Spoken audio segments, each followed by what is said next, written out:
पता है, एक बात बताऊं आपको, कुछ लोगों के अंदर ना गिव अप करने का बड़ा चुल रहता है। उनको बस इस महीने काम नहीं हुआ, गिव अप कर दिया। ये मैंने काम स्टार्ट किया, गिव अप कर दिया। उनके अंदर पता नहीं क्यों गिव अप करने की चुल रहती है। ठीक है, हर बार वो एक नया काम ढूंढते हैं। हमने रियल एस्टेट में काम शुरू किया, हम 2 महीने में सेल नहीं निकाल पाए तो गिव अप कर दिया। यार मैं, मेरे घर के खर्चे हैं, मैं घर के खर्चे कैसे चलाऊंगा। अरे भाई ठीक है, वेट करो ना। ठीक है, 2 महीने नहीं, 3 महीने नहीं, 3 महीने नहीं, 4 महीने, 6 महीने वेट करो ना। किसी भी बिजनेस को स्टार्ट करने के लिए आपको उसमें 6 मंथ देने होते हैं। आप कुछ भी काम करो, जितने भी हमारे शास्त्री हुए हैं, ठीक है ना, हमारे जितने अर्थशास्त्री हुए हैं, उनके आप सबकी किताबें आप पढ़ लो। अपने बिजनेस को ग्रो करने के लिए आपको 6 से 1 साल देना होता है। ये फैक्ट है, और ये रियल एस्टेट के नहीं है, रियल एस्टेट के लिए नहीं है, बल्कि हर एक बिजनेस के लिए है। आप कुछ भी काम स्टार्ट करो, आप रियल एस्टेट का काम शुरू करो, आप रेस्टोरेंट का काम स्टार्ट करो, ठीक है ना, आप कोई भी शोरूम खोलो, कोई भी छोटा बिजनेस करो, कोई भी बड़ा बिजनेस करो, तो आपको 6 महीने से 1 साल देना होता है। लेकिन पता नहीं क्यों लोग सोचते हैं कि यार हमने रियल एस्टेट में हमने काम शुरू किया, 2 महीने सेल नहीं आई, ठीक है यार हमसे नहीं होगा। ठीक है, यदि आप 2 महीने में जो आपने मेहनत की है और आप उसी टाइम में गिव अप कर देते हो और आप एक नया काम ढूंढ लेते हो कि नहीं यार मैं सेल्स नहीं, अब मैं सिर्फ बैक एंड ऑफिस में काम करूंगा, तो एक फिक्स सैलरी होती है। ठीक है, उसी सैलरी पे आपको फिर 20 साल गुजार देने होते हैं। लेकिन रियल एस्टेट में यदि आप सेल्स में काम करते हो और 2 महीने छोड़ो, आप 6 महीने भी गिव अप नहीं करते हो, तो वो 6 महीने आपको अगले 6 महीने में इतना बिजनेस देगा, ठीक है, कि आप अगले 1 साल कवर अप कर सकते हो। लेकिन आपको लगे रहना होता है। आपने कहावत सुनी है ना कि कुछ लोग क्या करते हैं कि वो कुआं खोदना स्टार्ट करते हैं। ठीक है, वो थोड़ा बहुत 10 फीट खोदेंगे, पानी नहीं आएगा। फिर वो दूसरा कुआं खोदेंगे, फिर पानी नहीं आएगा। फिर तीसरा कुआं खोदेंगे 10 फीट, फिर पानी नहीं आएगा, और लास्ट में सोचेंगे यहाँ तो पानी है ही नहीं। वहीं दूसरे तरह के लोग कौन होते हैं, जो एक बार कुआं खोदते हैं, उनको पता है कि मैं इसको तब तक खोदना स्टार्ट रखूंगा, तब तक इसको मैं खोदता रहूंगा जब तक पानी नहीं निकल जाता। और वो उस कुएं को सफल एक कुआं बना देते हैं, उस कुएं में पानी भी निकलता है। ठीक है, तो ये कहानी होती है कि आपको ना लगातार कंटिन्यूटी बनाए रखनी चाहिए रियल एस्टेट के अंदर। और आप जब भी कोई काम स्टार्ट करते हो ना, आपको लग रहा है चलो ठीक है, अब यदि जो भी कर रहे हो किसी रियल एस्टेट कंपनी में और आपने 2 महीने बिजनेस नहीं दिया, तो ठीक है, आपका लगता है कि मैं टारगेट पूरा नहीं कर पाऊंगा। अरे दो ना, अगले 2 महीने और अगले 2 महीने दो ना, 6 महीने अपने आप को। कौन सी दुनिया पलट जाएगी बताओ? 6 महीने तक करो ना वेट। ठीक है, उसके बाद 100% होगा। बाकी लोग करते हैं तो आप भी करोगे। और भी तो रियल एस्टेट के अंदर हजारों लाखों लोग काम कर रहे हैं। यदि उनका घर चलता है रियल एस्टेट से, तो आप क्यों गिव अप कर जाते हो?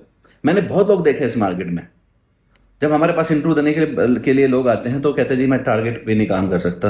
अरे आपने तो फर्स्ट डे अपने हथियार को डाल दिया कि मुझे लगता नहीं कि मैं रियल एस्टेट में अपना कोई सेल दे भी सकता हूँ। ये सबसे बड़ी समस्या है। हम जितने भी इंटरव्यूज लेते हैं, सब में रहता है कि सर टारगेट रहेगा क्या इसके अंदर? ठीक है सर, हम टारगेट पूरा कर सकते हैं क्या?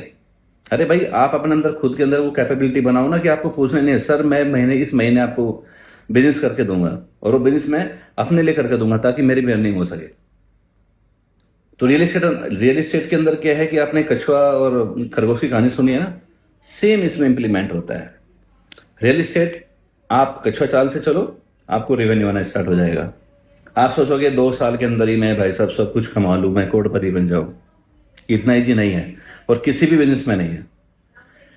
ठीक है, तो कछुआ चाल से आप चलो, गिव अप नहीं करना है आपको, मेहनत से काम करना है। ठीक है, और अपने आप को ग्रोथ में लेके आना है रियल एस्टेट के अंदर भी। और दूसरी बात, एक फोकस करना है। हम एक गलती और करते हैं कि हमने रियल एस्टेट में काम किया, साथ में हम कहीं बैठे हैं, मेरे दोस्त ने मुझे एक सलाह दे दी, अरे छोड़ना रियल एस्टेट, ये काम के लिए बड़ा अच्छा है। हमने उसकी बात मान ली, हम उस काम में लग जाते हैं। फिर एक दिन बैठे होते हैं, एक तीसरा दोस्त मिलता है, अरे यार छोड़ना ये चीज, वो काम बहुत अच्छा है, वो कितने पैसे कमा रहा है, उस काम को कर लेते हैं। अरे भाई साहब, भगवान ने सबको अपने तरीके से अलग अलग बनाया है। सबकी एक मेंटली पावर अपनी अलग होती है। ठीक है, जो खेत में किसान काम करता है, ठीक है, और जो एक बिजनेसमैन है, बिजनेसमैन खेत में काम नहीं कर सकता, किसान दूसरा काम नहीं कर सकता। ऐसे जो काम जिसको भगवान ने दे रखा है ना, वो उसमें एक्सपर्ट होता है। तो कभी भी किसी की बातों में मत आओ, आप वो काम करो जो आपको भगवान ने दे दिया है। यदि आप रियल एस्टेट में आ चुके हो, तो आप रियल एस्टेट को अपना धर्म, अपना भगवान मान के उसको काम करो। आपने पढ़ा होगा ना, पहले कर्म ही पूजा है। तो ऐसे ही कर्म ही पूजा होती है, और हमारा जो काम हमने चुना है, ठीक है, वो हमारे लिए भगवान है। चाहे वो रियल एस्टेट हो, चाहे वो अदर कोई भी वर्क हो, एक ही काम के साथ स्टार्ट करो, उस काम में आप सफल हो जाओ। यदि आपको कोई साइड बिजनेस डालना भी है, पहले एक काम का सेटअप करने के बाद हमें दूसरा बिजनेस डालना चाहिए। लेकिन हम क्या करते हैं, हमने कुछ काम स्टार्ट किया, हमें कोई सलाहकार मिल गया, बोला छोड़ इसको यार, दूसरा कर लेते हैं। ये बहुत बड़ी गलती होती है। और ये मैं क्यों कह रहा हूँ, क्योंकि हमने भी गलतियां की ऐसा। हमने भी एक दो जगह सोचा कि ठीक है यार, रियल एस्टेट तो हमारा चल ही रहा है, साथ में एक दो काम और कर लेते हैं। और जो मैंने दोनों काम अलग से किए, उसमें मुझे सब में लॉस हुआ। क्योंकि हम एक ही टाइम एक ही फोकस कर सकते हैं। फिर वो आता है मल्टीनेशनल सिस्टम। उस तक पहुंचने के लिए तो एक हमें बहुत बड़ा बैकअप चाहिए होता है। लोग करते हैं, बहुत सारे बिजनेस भी करते हैं एक साथ में, लेकिन वो मल्टीनेशनल होते हैं। ठीक है, उसके लिए बड़े एक बैकअप, बड़ी एक टीम, बड़ा वो चाहिए होता है। तो ये है कि जो स्टार्टअप के लिए मैं बात कर रहा हूँ, स्टार्टअप के लिए आप एक काम पे फोकस करो, उसमें अपने आप को सफल बनाओ। ठीक है। और यदि कोई आपको सलाह देता है कि इस काम को छोड़कर ये कर ले, तो उसको सलाह दो, नहीं भाई, तू वो काम छोड़ के मेरे साथ रियल एस्टेट में आ जा। ठीक है, मैं तुझे सपोर्ट करूंगा, हम यहाँ से बिजनेस स्टार्ट करता है और अच्छी अर्निंग करता है। तो मेन मोटिव था कि आपको गिव अप नहीं करना है।